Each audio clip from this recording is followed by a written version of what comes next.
Now it is our great pleasure to introduce our Honorary Chair, a leading voice in the industry who is not only a mentor to our organization, but an early champion who believed in Girls Right Now back when we were first starting out.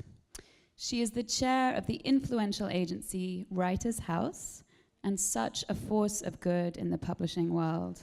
Her list of authors includes Pulitzer Prize winners, as well as the estate of Martin Luther King Jr. She believes in the next generation of women writers and knows how urgently the industry needs these voices. So please join us in celebrating Honorary Chair Amy Berkower. Thank you. Thank you, that was great. Wow, this is really amazing. Thank you all for being here, especially my friends and colleagues who came. I really appreciate it, and thank you both for that wonderful introduction. The honor is really all mine. I'm thrilled to support an organization of women supporting younger women, and that also values the written word so much. Honoring Girls Right Now, in many ways, is like my day job. I, as head of Writers House, chair of Writers House, which represents over 500 writers, I've dedicated my career to making sure writers get well paid and advocating for them. And money really matters, not only because it pays the bills, but because it underscores our creative worth. So when Molly and Maya approached me about doing this, I said, I don't know if I can do it. I'm spending all my extra time trying to raise money for the upcoming election. But I thank you for... So they gently persuaded me to do this. So forgive me if I get a little political, but I do feel it's important. Okay.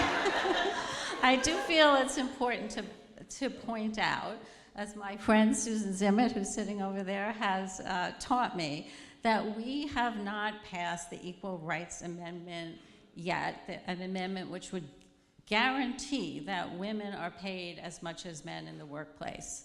And this struggle, I don't know how many of you know, has been going on for almost 100 years. It started right after women gained the right to vote with the ratification of the 19th Amendment.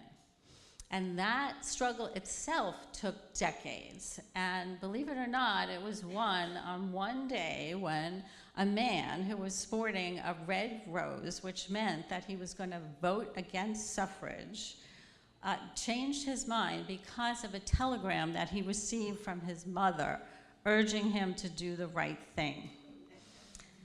A vote that the House of Representatives was tied, and this vote broke that tie, and consequently the 19th Amendment was ratified. Tennessee became the 36th and final state needed to do so, and the Constitution was changed. So I tell you all this because it connects two things about which I'm passionate: the power of stories and the power of voting. The story of Tennessee and suffrage is not only a good story and a plug for mothers everywhere, it also illustrates and dramatizes that one vote can make a difference. Voting, like stories, can change lives, both politically and personally. We need, as the events of the last few days have pointed out, we really need women's voices.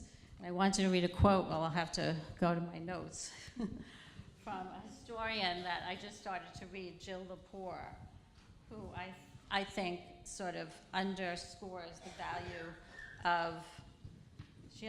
value of stories.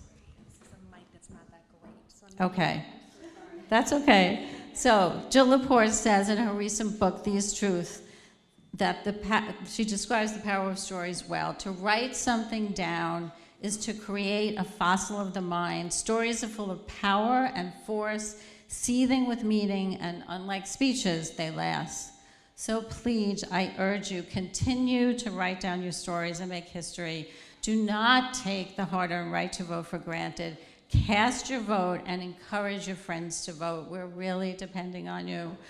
Finally, please, if you haven't already, give what you can to girls right now and help them raise a new generation of leaders. If someone here invited you as a guest, or you are moved to make another generous gift, your funds will directly support programming for the 300 combined mentors and mentees in the class of 2019 and lay the groundwork for countless girls in the years to come.